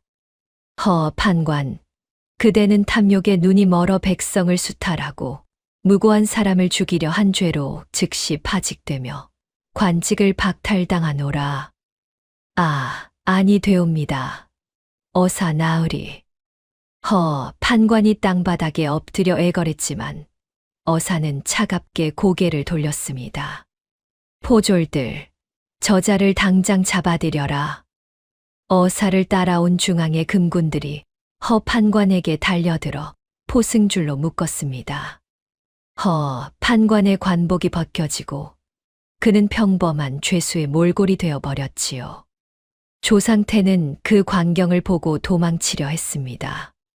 하지만 하늘에서 두 번째 벼락이 쾅 하고 떨어지며 조상태가 가려는 길 앞을 가로막았습니다. 조상태는 비명을 지르며 뒤로 나자빠졌습니다. 그의 앞에는 깊은 구멍이 파이고 흙이 검게 그을려 있었지요. 금군들이 조상태를 포위했고 조상태는 사방이 막힌 것을 깨달았습니다. 살려주시오. 제발 살려주시오. 조상태가 땅바닥에 엎드려 빌었지만 아무도 그를 동정하지 않았습니다. 조상태, 그대는 은인을 배신하고 주인의 아들을 독살한 죄로 극형에 처할 것이다. 어사의 선포가 떨어지자 백성들은 환호성을 질렀습니다. 만세, 만세. 사람들은 최만갑을 향해 절을 올리고 조상태와 판관에게는 돌을 던졌습니다. 조상태는 돌팔매에 맞아 피투성이가 되었지만 아무도 그를 막지 않았습니다. 그는 실성한 듯 웃으며 바닥에 흙을 주워 먹기 시작했지요. 내 것이었는데, 내 것이었는데. 조상태의 눈은 이미 초점을 잃었고 입에서는 거품이 일었습니다. 완전히 제정신을 잃어버린 것이었습니다. 무명은 허공의 방울을 흔들며 주문을 외웠습니다. 방울 소리가 맑게 울려 퍼지자 처형장의 험악한 기운이 서서히 씻겨 내려가는 듯 했습니다. 하늘의 먹구름도 천천히 걷히기 시작했고 햇살이 다시 땅을 비추기 시작했지요. 최만갑은 아들의 무덤이 있는 구룡산 쪽을 바라보며 조용히 말했습니다. 철이야, 이제 편히 쉬거라. 아비가 내 원수를 갚았다. 최만갑의 눈에서 눈물이 흘러내렸습니다. 하지만 그것은 슬픔의 눈물이 아니라 마침내 아들의 한을 풀어준 안도의 눈물이었지요. 조상태의 몸에서는 검은 연기가 스르르 빠져나왔습니다. 그 연기는 마치 악귀처럼 꿈틀거리다가 이내 바람에 흩어져 사라졌지요. 조상태는 그 자리에서 완전히 넋이 나간 폐인이 되어 버렸습니다. 저자를 끌어내라, 유배지로 보낼 것이다. 어사의 명령에 금군들이 조상태를 질질 끌고 나갔습니다. 조상태는 끌려가면서도 계속해서 웃고 있었지요. 판관도 포승줄에 묶인 채 끌려갔습니다. 어사 나으리, 한 번만 용서해 주시옵소서.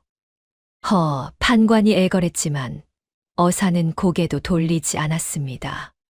그대의 재산은 모두 국고로 귀속될 것이며 그대가 갈취했던 백성들의 논밭은 원래의 주인들에게 돌아갈 것이다. 어사의 선포에 백성들은 다시 한번 환호했습니다. 만세, 만세. 판관의 재산 목록이 공개되자 사람들은 혀를 내둘렀습니다. 그가 얼마나 많은 뇌물을 받았는지, 얼마나 많은 백성들을 괴롭혔는지 낱낱이 드러난 것이지요. 최만갑은 하늘을 우러러보며 아들의 이름을 불렀습니다. 철이야. 아비가 너를 지켜주지 못해서 미안했구나. 눈물이 주르륵 흘러내렸지만 최만갑의 얼굴에는 미소가 번지고 있었습니다. 마침내 정의가 승리한 것이었습니다. 어사는 최만갑의 가문을 복권시키고 최만갑의 명예를 회복시켜 주었습니다. 최어르신, 그대의 덕행이 오늘 하늘을 감동시켰습니다. 앞으로도 이 고을의 백성들을 잘 보살펴 주시옵소서. 최만갑은 깊은 절을 올렸습니다. 어사는 조상태와 판관에게 대대손손 지울 수 없는 치욕의 낙인을 찍을 것을 명했습니다. 저자들의 죄는 역사에 기록될 것이며 그 후손들도 영원히 그 죄를 기억할 것이다. 백성들은 박수를 치며 환호했습니다. 해가 구름 사이로 다시 고개를 내밀며 처형장을 황금빛으로 물들였습니다. 사흘간의 지옥 같던 악몽이 드디어 끝이 난 것이었지요. 최만갑의 부인이 남편에게 달려와 부둥켜 안았습니다. 영감, 영감. 부인, 이제 괜찮소. 모든 것이 끝났소. 부부는 서로를 껴안고 통곡했습니다. 슬픔과 기쁨이 뒤섞인 눈물이었지요. 무명은 그 광경을 조용히 지켜보다가 백성들 사이로 사라졌습니다. 그의 임무가 끝난 것이었습니다. 최만갑은 무명을 찾으려 했지만 이미 그의 모습은 보이지 않았습니다. 다만 저 멀리서 맑은 방울 소리만이 바람을 타고 들려올 뿐이었지요.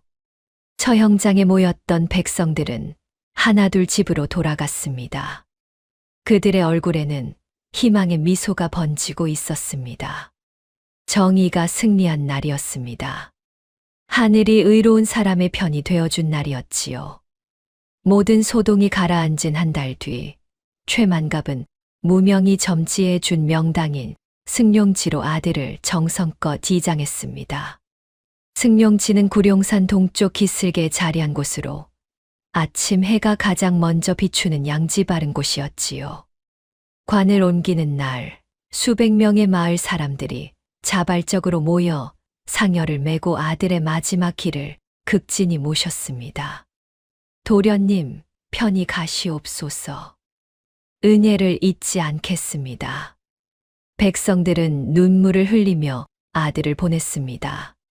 최만갑의 아들은 생전에 백성들에게 따뜻했고 그 덕을 백성들이 기억하고 있었던 것이지요.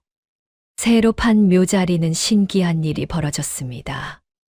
땅을 파자 그 속에서 따뜻한 온기가 올라왔고 주변에는 철 아닌 노란 나비들이 떼를 지어 날아와 춤을 추었습니다. 이것은 명당 중의 명당이옵니다. 직관이 감탄하며 말했습니다. 도련님께서 이곳에 묻히시면 최씨 가문은 대대손손 번창할 것이옵니다. 최만갑은 아들의 관이 새 무덤에 안치되는 것을 지켜보며 눈물을 흘렸습니다. 철이야, 이제는 편히 쉬거라. 아비가 내 원한을 갚았으니 더 이상 고통받지 말거라. 무덤을 다 덮고 나자 최만갑은 묘 옆에 작은 정자를 짓기 시작했습니다. 그 정자의 이름을 효자정이라 하고 오가는 길손들이 쉬어갈 수 있도록 항상 시원한 물과 음식을 비치해 두었지요. 영감, 이렇게까지 하실 필요가 있겠습니까? 부인이 걱정스럽게 물었습니다. 부인, 우리가 베푼 작은 선행이 우리를 구했소. 이제라도 더 많은 선행을 베풀어야 하지 않겠소. 최만갑의 말에 부인도 고개를 끄덕였습니다. 한편 조상태는 유배지로 향하던 도중 비참한 최후를 맞이했습니다. 그는 길가에 핀 풀을 뜯어 먹다가 자신이 독살에 썼던 바로 그 독초를 잘못 먹고 말았던 것입니다. 이것은 내가 쓴 독약. 조상태는 자신이 다른 사람을 죽이려고 만든 독약에 자신이 죽는다는 것을 깨달았습니다. 하늘의 징벌이었지요. 조상태는 그렇게 중얼거리다가 길바닥에서 숨을 거두었습니다. 아무도 그의 시신을 거두지 않았고 홀로 쓸쓸히 죽어갔다고 합니다. 판관 역시 비참한 운명을 맞이했습니다.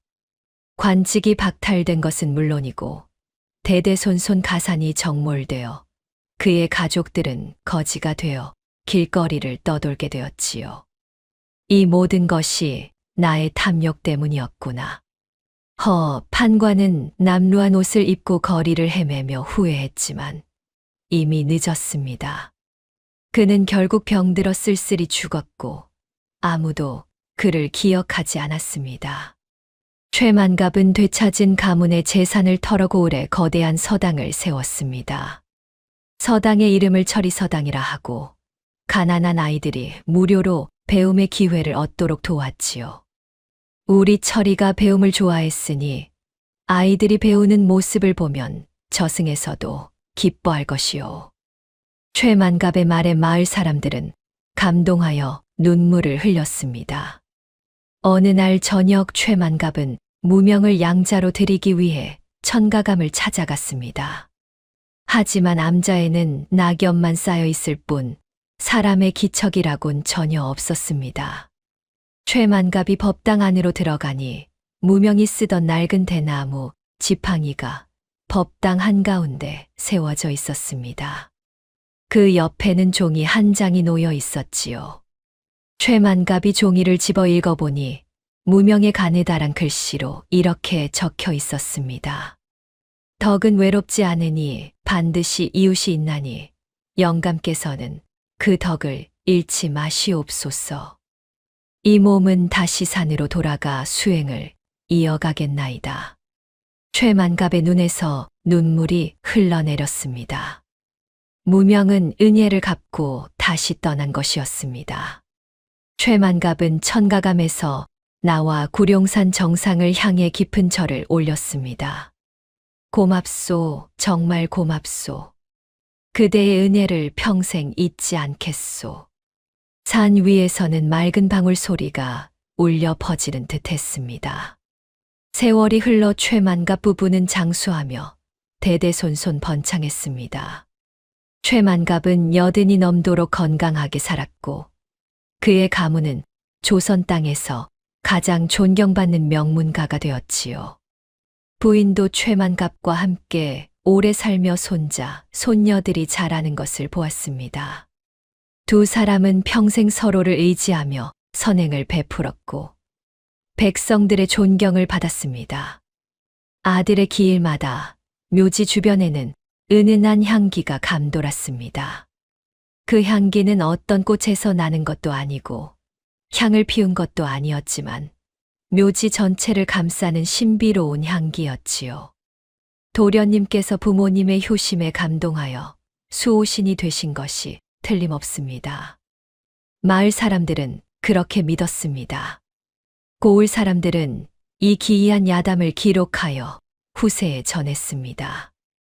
욕심의 끝은 파멸이요. 선행의 끝은 축복이라는 교훈을 담아서 말이지요. 탐욕에 눈이 멀면 조상태처럼 비참하게 끝나고 덕을 베풀면 최만갑처럼 복을 받는다. 부모들은 아이들에게 이 이야기를 들려주며 가르쳤습니다. 여러분, 이것이 바로 구룡산 만석군 최만갑과 동자승 무명의 이야기였습니다. 최만갑은 작은 선행을 베풀었을 뿐인데 그 선행이 세월을 넘어 자신의 목숨을 구했습니다. 반대로 조상태는 탐욕과 복수심에 눈이 멀어 모든 것을 잃고 비참한 최후를 맞이했지요. 우리 선조들은 말씀하셨습니다. 덕은 외롭지 않으니 반드시 이웃이 있다고 말입니다. 여러분이 베푸는 작은 친절, 따뜻한 말 한마디가 언젠가 여러분에게 큰 복으로 돌아올 것입니다.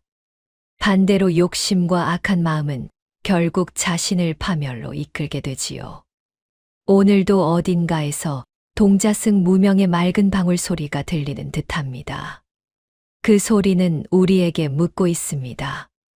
과연 나는 어떤 삶을 살고 있는가? 하고 말입니다. 오늘의 이야기가 당신의 마음에 작은 울림을 드렸다면 앞으로도 따뜻하고 행복한 이야기들로 찾아뵐 수 있도록 구독과 좋아요를 눌러주세요.